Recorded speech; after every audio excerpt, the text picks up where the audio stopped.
Bapak-bapak, ibu-ibu, hadirin hadirat, muslimin muslimat, yang besar tak dihimbau gelar, yang kecil tak disebut nama. InsyaAllah kita semua hamba-hamba dimuliakan Allah subhanahu wa ta'ala. Amin ya rabbal alamin. Kajian-kajian yang saya sampaikan bisa diakses melalui website www.youtube.com. Ada juga streaming yang bisa diulang kembali di FB atas nama Ustaz Abdul Somad. Banyak tanya jawab dari saudara-saudara kita yang mencari nafkah di luar negeri yang non muslim. Sampai sekarang saya ingat, Ustaz, apa hukumnya sholat di WC? Oh, kenapa sholat di WC? Karena atasan kami tidak mengizinkan kami sholat. Jadi saya lihat dulu gimana modelnya. Jadi rupanya yang dia maksud sholat di WC itu ada WC dengan pintu-pintu panjang. Nah, di jalan itu dia bentang sajadah. Tahu arah kiblatnya? Ya Ustaz, saya agak-agak. Tidak ada najis di situ, nampak nyata. Tidak. Insya Allah di dalam itu saja tempat buang air besar kecil. Sedangkan jalan ini insya Allah suci bersih. Tak ada ruang sama sekali, tidak ada. Itu pun kalau sampai kami ketahuan nanti kami kena hukum. Janganlah solatlah di situ. Gimana cara solatnya? Jangan baca iftitah, langsung Fatihah saja, tidak pakai ayat, rukun-rukun saja. Allahu Akbar, Fatihah, langsung ruku, satu kali tasbih, Subhana Rabbiyal Azim. Subhana Rabbiyal Azim itu sependek-pendek itu maknina sah. Sami Allahu liman hamidah, Rabbana lakal hamdu milus samawati wa milul ardi wa milu ma syi'ta min syai'in ba'du. Allahu Akbar, Subhana Rabbiyal A'la. Cukup. Allahu Akbar, Rabbighfirli warhamni wajburni warfa'ni warzuqni wahdini wa'afini wa'fu anni. Allahu Akbar, Subhana Rabbiyal A'la. Allahu Akbar. Fatihah lagi terus supaya jangan sampai tertangkap sama sekali. Begitulah saudara-saudara kita itu menyelamatkan akidah di negeri yang tidak membenarkan kalimat Allah dikumandangkan. Jadi begitu saya sampai di sini tadi, kita ramai sholat berjamaah, Masya Allah, masih tinggal di tempat dibenarkan sholat berjamaah, dibenarkan kalimat Allah dikumandangkan. Ada syukur yang besar. Syukur bukan karena masih bisa diberi rezeki, syukur bukan hanya masih bisa mencari nafkah, tapi syukur yang besar adalah ketika kita bisa mencari fid dunya hasanah, fil akhirati hasanah, kita juga bisa berjalan dengan baik. Maka yang masih goncang-goncang, ragu-ragu, berkaca, bandingkanlah diri kita dengan saudara-saudara kita yang masih bisa mengatakan satu hari 5 kali Allahu Akbar walaupun dalam keadaan yang sulit. Pertanyaan yang lain dalam WhatsApp, Ustadz, ya, apa hukumnya kalau saya jamak? Jamak boleh. Zuhur dijamak dengan asar pada waktu zuhur jamak takdim, dilaksanakan di waktu asar jamak takhir. Maghrib dengan isya pada waktu maghrib jamak takdim, dilaksanakan waktu isya jamak takhir. Apa salahnya? Saya jawab, ini jamaknya lain Pak Ustadz. Gimana modelnya? Zuhur, asar, maghrib, isya sekali saja. Boleh apa tak boleh? Oh, itu tidak ada tuntunannya, saya bilang. Mazhab apapun itu tidak ada. Zuhur, asar, maghrib, isya. Gimana kasus yang kamu alami? Saya masuk kerja jam 12. Terus baru boleh keluar jam 8. Otomatis zuhur, asar, maghrib tidak bisa saya laksanakan. Maka mesti saya laksanakan di isya. Oh, itu tidak bisa, saya bilang. Man ahdatsa, siapa yang membuat-buat amal ma laisa alaihi amruna, yang tidak ada tuntunan dari kami, fahuwa raddun, itu bid'ah, mardud, tak bisa dilaksanakan. Pilihannya dua, Ustaz. Saya solat 4 itu di waktu isya atau tidak solat sama sekali. Kalau begitu keadaannya, bagus kamu pilih itu. Karena pilihannya tak solat sama sekali. Nah, tapi perlu saya sampaikan di sini, jangan gara-gara itu nanti di sini pula ikut-ikutan buat jamak 4 itu jadi satu. 4 in 1 namanya. Memang dia di tempat itu tidak dibenarkan sholat sama sekali. Tidak ada. Kalau kamu mau hidup di sini, cari makan di sini, ikut sistem kami. Kalau tidak, pulang ke sana negeri kamu. Itulah sulitnya. Tapi dalam hatinya yang paling dalam tak dapat dia bohongi bahwa dia mesti menyembah Allah Subhanahu wa ta'ala. Ada kerinduan di dalam jiwanya. Nurani, diambil dari kata nur, cahaya. Hati nurani yang tak bisa dibohongi. Ma'aka fi sadrika, sesuatu yang menyesakkan dadamu dan engkau malu kalau sampai itu diketahui orang. Kerinduan yang dalam. Azan tak dia dengar. Dia tak dengar suara azan. Dia berada di dalam gedung, tapi ketika waktu itu dia lihat, oh, aku mesti mengagungkan Allah. Aku mesti mengatakan Allahu Akbar. Aku mesti berserah kepada Allah. Inna salati wa nusuki wa mahyaya wa mamati lillah.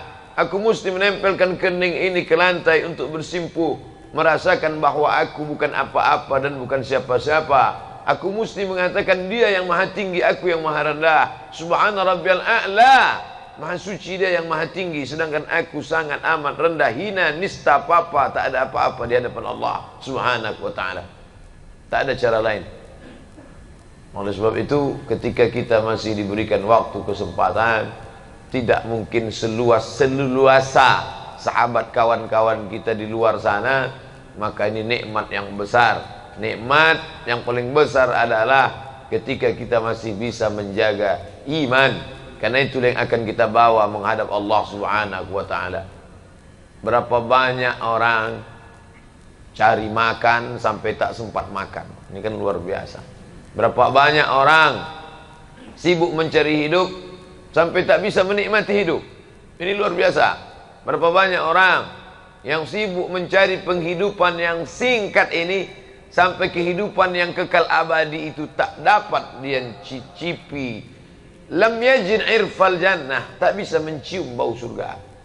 Walaupun baunya itu sudah tercium masirata 500 alfi sanah, perjalanan 500 tahun perjalanan. 500 tahun perjalanan akan ditempuh, sudah tercium harum semerbaknya. Dia jangankan masuk ke dalam, menciumnya pun tidak. Na'udzubillah.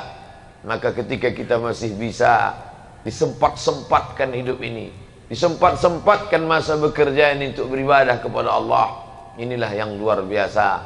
Singkat, pendek, tapi kalau kita salah menyikapinya, fatal akibatnya. Masa kanak-kanak berpindah ke masa remaja, remaja tak lama hilang layu, masuk ke masa tua, tua pun akan berakhir sakit-sakitan. Habis itu mati. Itu kalau sempat sakit. Ada yang tak sempat sakit sama sekali. Batuk mati kontak. Minum kopi mati. Kopi Mirna. Iya kalau sempat sakit. Iya kalau sempat. Orang yang sakit bukan orang kena azab. Orang yang sakit adalah orang yang sedang mengalami lampu kuning. Di saat lampu kuning itu dia masih sempat merenung. Oh, aku sekarang sakit. Gimana kalau besok mati? Aku sekarang sakit, melihat kawan sehat. Aku sekarang sakit, selama ini aku bergelimang dosa. Masih sempat sakit, masih sempat ada lampu kuning. Bagaimana kalau tidak sempat sama sekali? Berapa banyak orang yang merasa hidupnya masih lama, tapi kesempatan itu ditarik Allah Subhanahu wa ta'ala fujatan, suddenly, tiba-tiba, tak sempat berpikir mati, langsung mati. Adinda, kita untuk muda ini enggak usahlah dulu menghadap Allah. Nantilah udah agak-agak tua, udah agak-agak layu, udah pensiun. Yakin betul malaikat maut datang setelah pensiun. Malaikat maut datang tak pernah melihat akte kelahiran. Malaikat maut datang tidak pernah melihat kontrak kerja. Yang muda jangan bangga, yang tua jangan putus asa. Yang sehat jangan merasa pede, yang sakit jangan merasa tak ada kesempatan untuk beribadah. Dalam Islam diajarkan Allah bersumpah sampai 6 kali demi waktu, menunjukkan peredaran waktu yang luar biasa. Waktu pertama fajar, terbit fajar, solat sunat fajar, solat subuh, wal fajri wa layalin ashri. Masuk waktu subuh, Allah bersumpah was subhi idza tanaffas. Masuk waktu duha, Allah bersumpah. Wadduha wal laili idza saja. Masuk waktu siang Allah bersumpah. Wan nahari idza tajalla. Masuk waktu petang Allah bersumpah. Wal asri innal insana lafi khusri. Masuk waktu malam bersumpah 2 kali. Wal laili idza yaghsha. Wal laili idza saja. Kenapa Allah bersumpah demi waktu? Karena waktu yang kita terima ini tak ada yang gratis. No freelance, tak ada makan siang yang gratis. Kalau cuma makan siang yang akan ditanya Allah, insya Allah bisa kita bayar. Tapi kalau waktu ini yang akan ditanya oleh Allah Subhanahu wa Ta'ala, aku beri engkau waktu 63 tahun, kemana engkau pakai? Rumah, kos-kosan, asrama, kerja, hiburan, mati. Kalau diputar, orang sedang duduk di tepi meja makan melihat semut berjalan, sarang, makan, sarang, makan. Bolak-balik semut dalam tanah, ada nasi yang tercecer di tepi meja makan. Sarang tanah, meja makan, sarang tanah, meja makan, sarang tanah, meja makan, sarang tanah, meja makan, datang cicak, habis. Mati.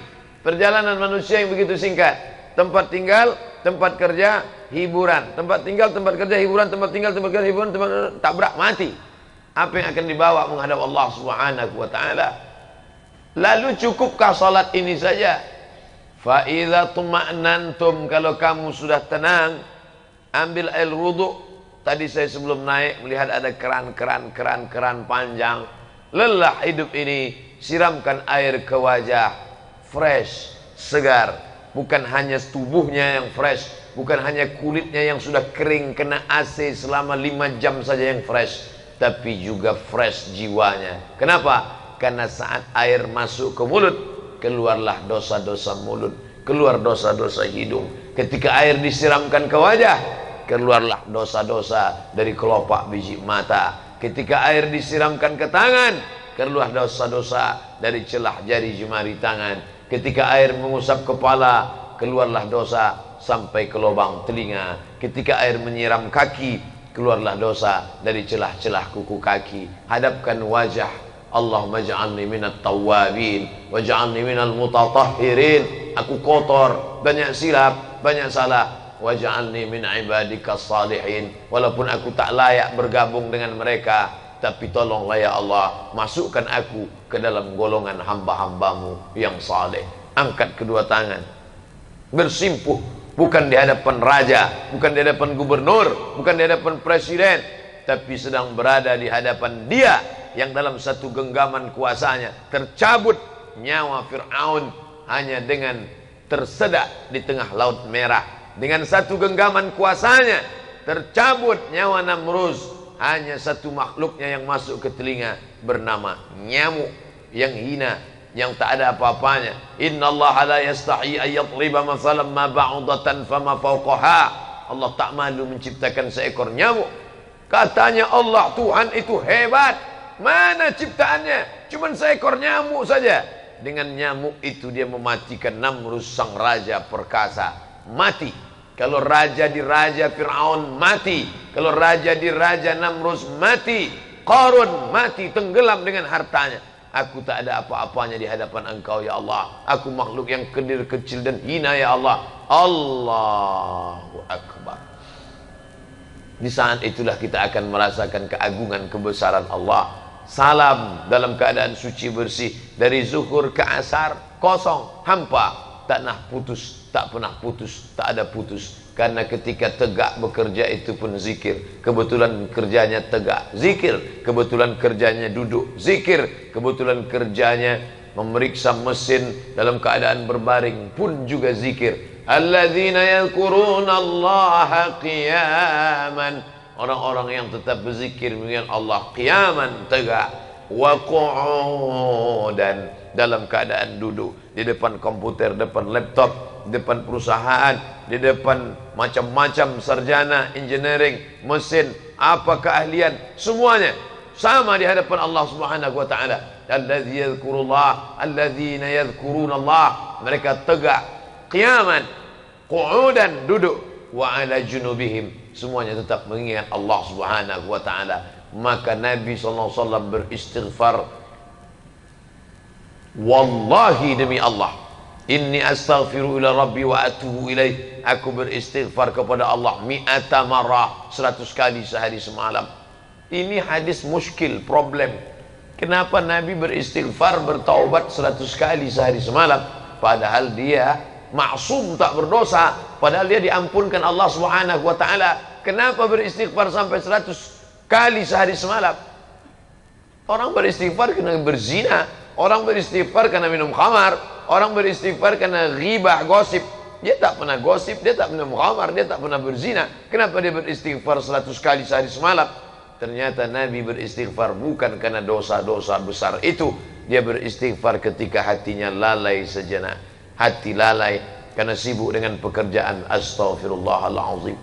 Saya Pak Ustadz tidak bisa berzikir karena saya bekerja melayani orang banyak, harus ngomong. Ya tentu tidak zikir di mulut, tapi hatinya tak putus. Saya tak ingin gara-gara ini nanti mulut berzikir sampai memaksakan yang tak semestinya. Nanti kawan nanya, gimana masalah pekerjaan kita di sana? Astaghfirullahaladzim. Oh enggak. Bukan itu yang saya maksud. Karena makna zikir itu, zikir ala bidzikrillahi tatma'innul qulub. Dengan banyak berzikir, hati menjadi tenang. Mulut menyebut, hati mengingat. Yang paling bagus connect antara keduanya. Mulut menyebut, hati mengingat. Subhanallah, subhanallah, subhanallah, subhanallah. Mulut menyebut, hati mengingat. Tapi andai tidak bisa, satu saja. Mulut tidak menyebut, hati tetap mengingat. La ilaha illallah, la ilaha illallah, la ilaha illallah, la ilaha illallah, la ilaha illallah. Andai mati dalam pekerjaan itu, mati dalam keadaan husnul khatimah. Bayangkan, mati sendirian, tidak ada orang yang membisikkan. Iya, kalau kita mati di dalam kamar, masih sempat istri anak membisikkan ke telinga, la ilaha illallah. Bagaimana kalau mati dalam keadaan kecelakaan lalu lintas, dalam keadaan pakai helm, jatuh, terkapar, datang orang bisikkan, la ilaha, mana bisa, tak masuk suara lewat helm. Siapa yang membisikkan saat itu? Satu-satunya yang menyelamatkan adalah zikir daim yang kekal, tak pernah putus dalam. Makanya buat subhanallah, la ilaha illallah, la ilaha. Saya alhamdulillah, semua orang yang naik motor saya perhatikan itu, alhamdulillah. Ternyata orang berzikir, walaupun naik sepeda motor dia buka helmnya, saya tengok mulutnya tak berhenti. Oh zikir, rupanya tak zikir, HP nyelip di samping. Sangka berzikir, main ngomongnya iya. Tak pernah putus dalam, asal lalai. Azan berkumandang, Allahu Akbar, Allahu Akbar, Allahu Akbar, Allahu Akbar. Mana bisa kami menjawab Allahu Akbar Pak Ustadz? Kami dalam WC. Dalam WC tak boleh nyebut nama Allah. Mulut berhenti, hati tetap menyebut. Tak boleh menyebut azan. Ini masuk kamar mandi, terdengar suara azan, Allahu Akbar, Allahu Akbar, Allahu Akbar, Allah. Haram. Tak boleh. Tapi di dalam tetap menyebut Allahu Akbar, Allahu Akbar. Artinya apa? Setan masuk bukan lewat tapak kaki. Dari mana dia masuk? Allazi waswisu fi sudur, sudur dada, fi sudurin nas minal jinnati wan nas. Kalau yang berbisik itu nas, nas yang berbisik. Mau kemana bro? Mau sholat. Alah ente sholat. Itu kawan kita sholat, rezekinya makin macet, hidupnya makin susah. Kemarin sebelum sholat nggak ada apa-apa, adem ayam tentrem. Begitu sholat 2 kali, hilang helm.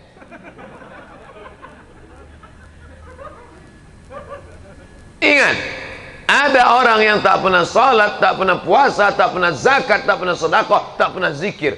Hidupnya tentram, adem, ayam, tenang, rezeki melimpah ruah, anak segar bugar, kekuasaan tinggi.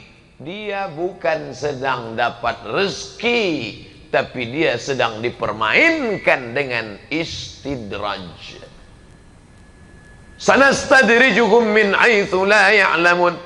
Kami mainkan mereka dengan istidraj. Wa umli lahum, kuulur gajinya besar, kuulur rumahnya besar, kuulur mobilnya besar, kuulur kebunnya besar, kuulur mobilnya besar, rumah besar, kebun besar, bini besar. Dia menyangka sedang merasa dalam nikmat. Yukhadi'un Allah. Mereka menyangka sedang menipu Allah. Tengok, Allah kutipu. Nampaknya catatan malaikat sedang error nih. Wa huwa khadi'uhum. Allah yang sedang menipu mereka dengan permainan istidraj. Hati-hati. Kalau rezekimu melambung padahal kau tidak beribadah, waspadalah, kau sedang dimainkan dengan istidraj. Sebaliknya, ketika sedang khusyuk beribadah, semangat beriman sedang tinggi, rajin khusyuk, datang ujian, sabarlah. La yusibul mu'min min nasabin wala wasabin wala saqamin. Sakit, demam, susah hati, gundah gulana, hilang, mati. Itu tak lain tak bukan asyauqul ladzi yashtakuha. Sampai-sampai duri bunga yang menusuk tapak kaki. Jalan 10 orang sama-sama enggak pakai sandal lari pagi, tiba-tiba kaki kita yang luka kena kaca, kena duri. Kenapa kaki saya? 10 orang sama-sama jalan, 9 orang enggak kena. Yang 9 itu satu pun enggak sholat subuh. Saya yang sholat, kenapa saya yang kena? Mana keadilan Allah? Allah sedang ingin membersihkanmu, hai saudaraku, sampai tidak ada noda di tubuhmu. Hatta yamshi 'alal ardi ma kanat 'alaihi khati'ah. Sampai kau berjalan di atas muka bumi tak ada dosa, noda, walaupun sebesar biji sawi. Husnuzan kepada Allah. Kami jalan tadi 10 dari pagi. Kawan itu yang tadi malam mabuk, yang tadi malam dugem. Dugem itu artinya duduk sambil gemetar. Kok aku yang kena ya? Introspeksi diri. Mungkin Allah ingin membersihkan aku. Dia sayang sama aku. Dia tak ingin aku mati menghadapnya dalam keadaan membawa dosa. Maka dibersihkannya aku sebersih-bersihnya. Sedangkan yang tadi itu kenapa hidupnya Adam ayam saja? Mungkin dia buat baik dan Allah balas kebaikannya. Semua orang yang buat baik di dunia dibalas Allah. Walaupun pemabuk, walaupun peminum khamar, walaupun pezina. Pezina, mabuk, pulang ketemu fakir miskin, dia ambil 50.000 sambil mabuk. Ini kau ambil, aku kasihan betul nengok ente. Dibalas Allah langsung di dunia. Kehidupannya tenang di dunia, nyaman, lancar rezekinya. Loh, kenapa Allah balas di dunia? Supaya di akhirat dia tinggal masuk neraka jahanam. Begitulah keadilan Allah Subhanahu wa taala. Buka dalam kitab fikih sunnah Said Sabiq bab wakaf.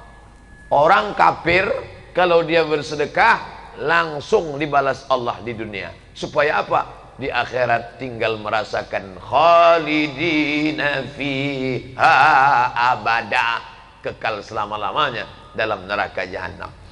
Ramainya sholat ini sampai sholat maghribnya tadi 4 kloter.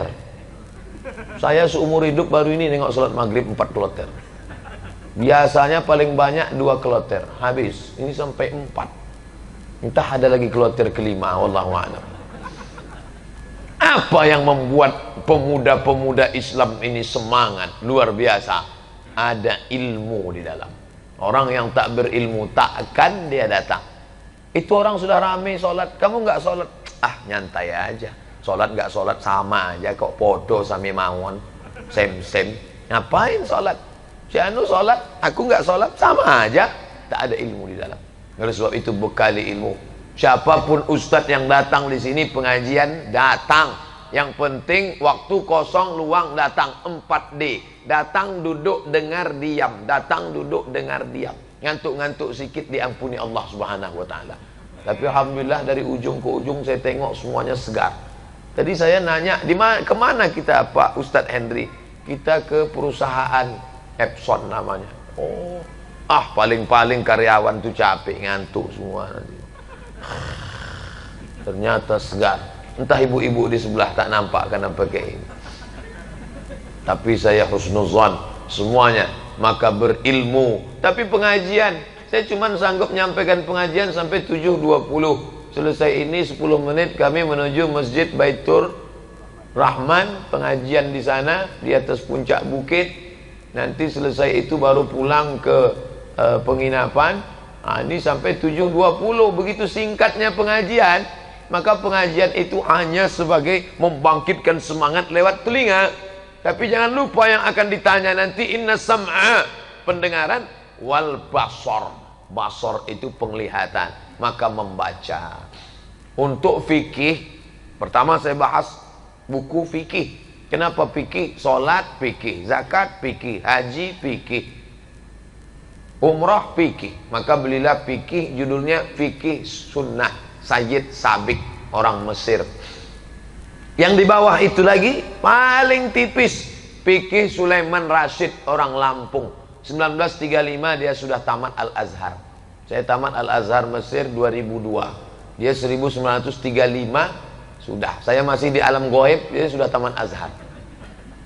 Zaman Belanda dia sudah naik kapal tongkang, kapal laut, kapal kayu, berangkat ke Makkah, berangkat ke Mesir, tamat Al-Azhar 1935, pulang. Dia tahu anak bangsanya tidak bisa bahasa Arab, dia tulis fikih berbahasa Indonesia, dicetak oleh Bulan Bintang, dibaca oleh Buya Hamka waktu di Yogyakarta. Ketika dilihat Buya Hamka, bagus sekali buku ini, kata pengantar Buya Hamka, andai aku menulis belum tentu bahasanya seindah dan semudah ini, kata Buya Hamka. Buya Hamka memuji buku itu, kita beli buku itu.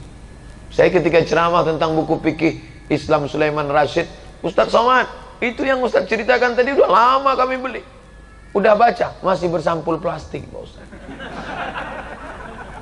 Tak ada gunanya cepat beli, tapi syukurlah dia sudah beli. Nah ini fikih saya Pak Ustadz, fikih Sulaiman Rashid udah, fikih sunnah udah. Saya mau yang fikih multi mazhab, supaya saya tidak menyalah-nyalahkan teman saya nanti kalau sholat. Oh bagus, fikih Islam wa adillatuh. Cara nyarinya Fikih Islam wa Adillatuh, sudah terjemah bahasa Indonesia Gema Insani Press, ditulis oleh ulama besar dari Suriah, Profesor Dr. Syekh Wahbah Az-Zuhaili. Semua mazhab ada. Mazhab paling tua Hanafi, meninggal tahun 150 di Kufah, Irak, ada. Yang kedua Maliki, meninggal 179 di Madinah, makamnya di Baqi, ada. Yang ketiga mazhab Syafi'i, meninggal 204, meninggal di Fustat, Mesir, ada. Yang keempat mazhab Hambali, meninggal 241 di Baghdad, Irak, ada. 4 mazhab dalam satu kitab. Bahkan ada mazhab-mazhab yang tidak populer lain untuk kita memperkaya perbendaharaan keilmuan kita. Bagus, baca pelan-pelan, yang paham, yang bisa mudah ditelan, yang mudah dicerna, baca. Ketika buntu, ambil pensil, garis, tulis catatan kecil, halaman 49 juz 7 halaman dari atas saya kurang paham. Nanti pas ada tanya jawab sama Ustadz, ada tanya jawab, Ustadz ya, ada yang mau saya tanya nih Pak Ustadz. Iya silakan. Tadi saya baru baca dalam Fiqhul Islami wa Adillatuh juz 3 halaman 49, 3 baris dari atas mengatakan begini. Apa tuh maknanya Pak Ustadz? Kata Ustadz, saya aja belum baca. Ternyata jamaah jauh lebih cerdas dari Ustadz. Anda adalah apa yang Anda baca. Fikih, oke. Saya Quran ini nggak paham kalau baca Quran Pak Ustadz. Beli tafsir. Tafsir siapa? Tafsir Buya Hamka, namanya Tafsir Al-Azhar. Dulu Tafsir Al-Azhar itu lapuk, edisi lama, tidak menarik, usang, kolot. Sekarang dicetak dengan sampul yang baru, diselaraskan bahasanya, bagus, indah. Saya suka. Ulama favorit saya Buya Hamka, seorang ulama yang tidak hanya pandai ceramah, tapi juga dia pergerakan. Itu tafsir dia tulis dalam penjara. Di era Orde Lama dia fitnah. Hamka, kamu penjahat, mau membunuh presiden, mau menggulingkan konstitusi. Penjara, subversi. Masuk dalam penjara, 4 tahun di penjara. Bukan sebentar, luar biasa. Orang di penjara stres, orang di penjara depresi. Buya Hamka di penjara, keluar satu tafsir, Tafsir Al-Azhar. Jangan heran kalau membaca buku Hamka, kita seolah-olah hanyut. Apa kata orang yang sedang baca novel Tenggelamnya Kapal Panderwick? Ustadz, ketika saya baca novel itu, seolah-olah saya yang sedang berada dalam kapal itu Pak Ustadz. Bergoncang rasanya. Begitu novel itu saya tutup, baru saya sadar, rupanya saya sedang diangkut. Gitu hebatnya sastra Buya Hamka. Begitu juga dengan tafsirnya, menarik kata-katanya masuk ke dalam hati, yang dari mulut ke mulut juga sampainya, yang dari hati ke hati juga sampainya. Penulis buku yang menulis dari otak ke mata sampainya. Makanya kadang kita baca buku itu hanya sampai di mata. Apa bukti buku itu sampai di mata? Nah, itu buku sampai di mata namanya. Apa bukti ceramah sampai di mulut? MLM, mulut ke mulut, multi level marketing. Maka ketika dia berubah menjadi action, menjadi amal, berubah dari telinga masuk ke hati, bangkit ke semangat ibadah. Dari mata masuk ke hati, bangkit ke semangat ibadah. Tak paham, tanya. Apalagi zaman sekarang tak perlu bawa buku, buku dalam bentuk PDF. www download. Kalau kitab Arab gratis, orang kita agak pelit sedikit. Begitu mau di download, wani piro, kirimkan, langsung kita dapat PDF, baca. Masuk masjid, ambil wudhu, naik ke atas, duduk di saf pertama, buka HP. Teman dari belakang udah suuzon, dia cepat keluar, disangka mau zikir, main HP dalam masjid. Begitu dia dekati, astagfirullah, aku sudah suuzon, rupanya kawanku sedang baca tafsir Al-Azhar. Dia pun buka tafsir itu baru aja 2 menit. Sebelumnya tadi main game juga. Begitu dia tengok ada yang datang, gak apa-apa, sebagai pemula membangkitkan semangat. Komunitas kita yang sudah baik ini, ingat, adz-dzi'bu, serigala, hanya memakan al-qasiyah. Siapa itu al-qasiyah? Kambing yang melarikan diri dari jamaah. Lihatlah bagaimana serigala mengintai dari bawah pokok kayu. Dia tengok segerombolan bison dengan tanduk yang tajam menyeberang sungai. Dia tidak akan terkam itu bison. Dia tahu perutnya akan tercabik-cabik, ususnya akan terburai kalau dia terkam bison yang ramai. Tapi begitu dia tengok seekor bison memisahkan diri minum, maka dia pun menyerang. Dia ramai-ramai. Yang dia serang pertama kali adalah tenggorokan. Kenapa tenggorokan?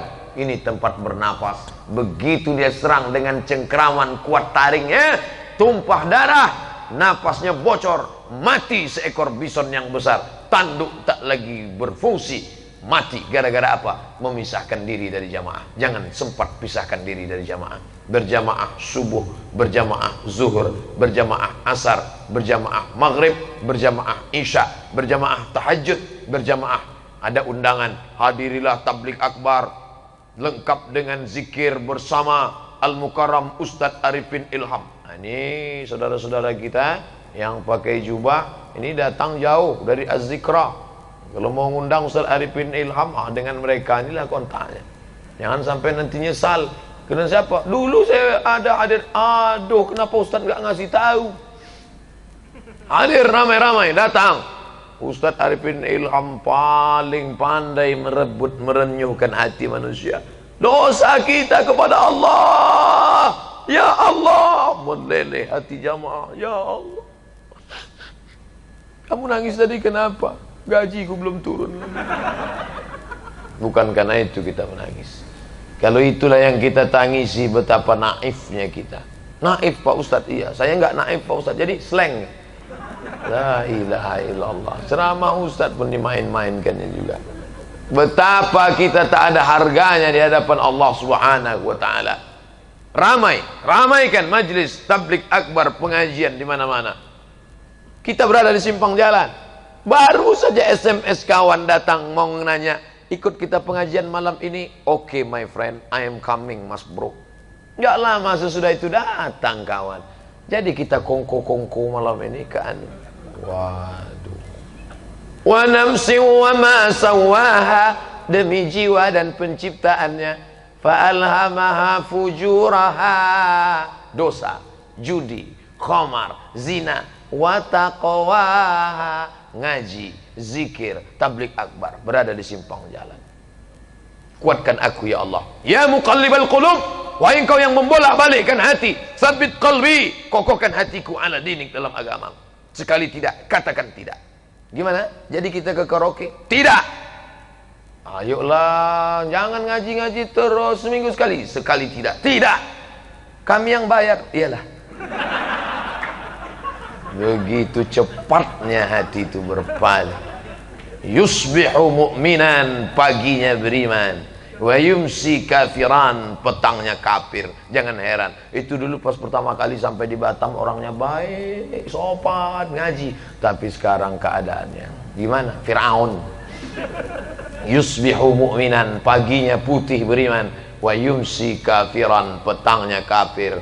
Berjamaahlah dengan orang-orang yang istiqamah, tetap bersama, baca buku. Kalau dengan memegang tasbih menguatkan hati, pegang tasbih. Subhanallah, subhanallah, subhanallah. Kalau dengan ikut majelis zikir ini makin kuat hati, ikutilah selama dia masih ahlu sunnah wal jamaah. Tapi kalau sudah masuk khawarij, masuk syiah, masuk kebatinan, masuk cukup pejamkan mata menyatu dengan Tuhan manunggaling kaula Gusti, bukan ajaran Islam.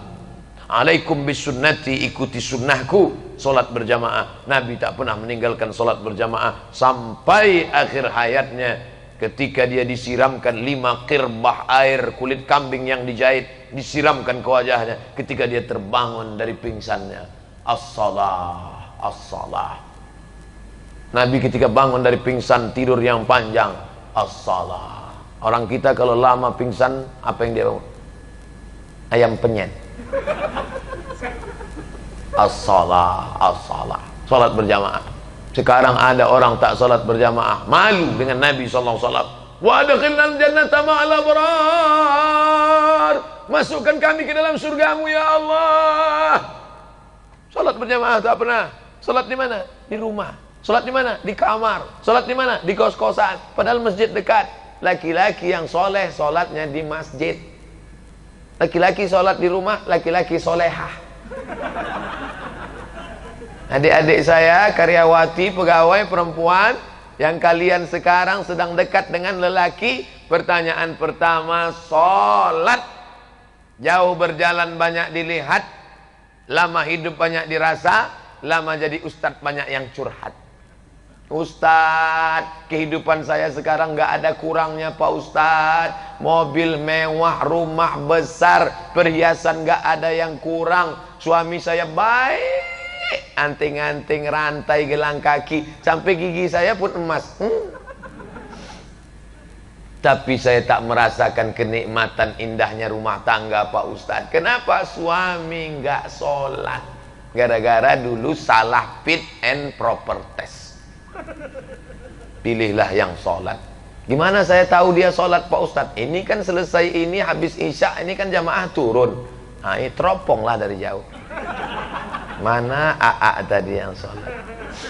Akhirnya engkaulah yang kupilih imamku dunia akhirat. Rupanya kawan itu, itulah baru sholat dia yang pertama. Tapi hatinya tulus, bersih, dikabulkan Allah doanya. Apa kata Imam Asy-Syahid Ramadan Al-Buti, Muhammad Said Ramadan Al-Buti, lebih baik engkau membawa ibadah dengan ibadah kepada Allah yang biasa-biasa saja, tapi dengan hati yang bersih, daripada ibadahmu banyak tapi hatimu kotor. Alhamdulillah Pak Ustaz. Ini biasanya melegitimasi orang yang malas sholat sunat. Alhamdulillah Pak Ustaz, saya memang tahajud saya selama ini 2 rakaat aja cukup, tapi hati saya bersih. Yauma la yanfa'u malun, hari itu tak ada gunanya harta, wala banun, tak ada gunanya anak, illa man atallaha, kecuali orang yang datang menghadap Allah biqalbin salim, hati yang selamat. Ustaz Somad, ya, anak gadis saya sedang dekat dengan lelaki. Jangan kasih pacaran Bu, enggak. Cuman anak saya nanya, gimana Ma ini orangnya? Wajahnya gimana? Saya lihat dari wajahnya ada tanda-tanda kesolehan Pak Ustaz. Primus, pria muka soleh. Bagus. Gimana saya tahu dia sholat Pak Ustaz? Apakah saya tanya dia, kamu sholat? Jangan Bu. Kalau ibu tanya, tentu dia ngaku sholat. Jadi gimana caranya? Anak ibu suruh dia SMS. Terus, ya, bisa ketemu besok. Kapan? Besok. Jam berapa? Jam 12:10. Tapi kita nggak bisa berdua ya dengan teman aku. Karena kalau kita bertiga, yang ketiga setan. Yalah, jam berapa? Besok jam 12. Besok kan hari Jumat. Di situ nanti baru ketahuan. Besok hari Jumat jam 12:10. Kalau dia mengatakan, "Oke, my honey, I am coming," jangan terima dia, karena dia tak sholat Jumat. Tapi kalau dia mengatakan, "Mohon maaf Adinda, memang pertemuan kita ini jarang dan ini adalah kesempatan emas bagiku. Tapi karena besok aku harus menghadiri yang lebih wajib daripada ini, mohonkan aku maaf. Kalau kau bisa menerima aku, kan kupinang kau dengan bismillah. Tapi kalau kau menolak aku gara-gara ini, aku yakin kalau sudah dituliskan Allah rezekiku untukku, maka dia tidak akan lari kemana-mana. Bunga bukan setangkai, kumbang bukan seekor. Patah tumbuh hilang berganti, hilang satu tumbuh 1000. So sweet. Yakinlah saudaraku, iman menguatkan kita. Dengan iman hari ini kita bersama. Dengan iman kita akan mati. Dengan iman kita akan bangkit di padang mahsyar. Dengan iman itu juga kita akan masuk ke dalam surga dengan ucapan salamun alaikum. Selamat untuk kamu. Tibtum, kalian sudah buat baik. Fadkhuluha khalidin. Mudah-mudahan kita termasuk yang masuk ke dalam surga itu insyaallah. Amin ya rabbal alamin. Allahumma khtim lana bi husnil khatimah. Tutup umur kami dengan husnul khatimah. Wala takhtim alaina bi su'il khatimah. Jangan tutup umur kami dengan su'ul khatimah. Allahumma ahyina bil iman. Hidupkan kami dengan iman. Wa amitna bil iman. Matikan kami dengan iman. Wa akhrijna minad dunya ma'al iman. Saat keluar dari dunia ini, jadikan kami keluar membawa iman. Allahumma ja'al akhira kalamina inda intihai ajalina. Jadikanlah ucapan terakhir kami saat ajal kami tiba. Nanti yang terakhir keluar dari mulut kami adalah la ilaha illallah. Godaan yang kami hadapi keras, dahsyat, ombaknya kuat. Kalau tak kuat tiang pancang kami akan hanyut dipukul ombak, dihempas gelombang. Ya Allah, ya muqallibal qulub, wahai engkau yang membolak-balikkan hati, sabbit qulubana, kokohkan hati kami, kuatkan iman kami ala dinik, dalam agamamu dan dalam ketaatan kepadamu ya Allah. Rabbana atina fid dunya hasanah wa fil akhirati hasanah wa qina azabannar. Wa sallallahu ala sayyidina Muhammad wa ala alihi wa sahbihi wa sallam. Walhamdulillahi rabbil alamin. Taqabbalallahu minkum minna wa minkum. Taqabbal ya karim. Mohon maaf banyak silap salah. Terima kasih atas segala perhatian. Jangan lupa sertakan saya dalam doa adik-adik, saudara sekalian. Doa rezeki itu semua doakan, ya Allah, matikan Ustadz kami Abdul Somad dalam husnul khatimah. Terima kasih. Wassalamualaikum warahmatullahi wabarakatuh.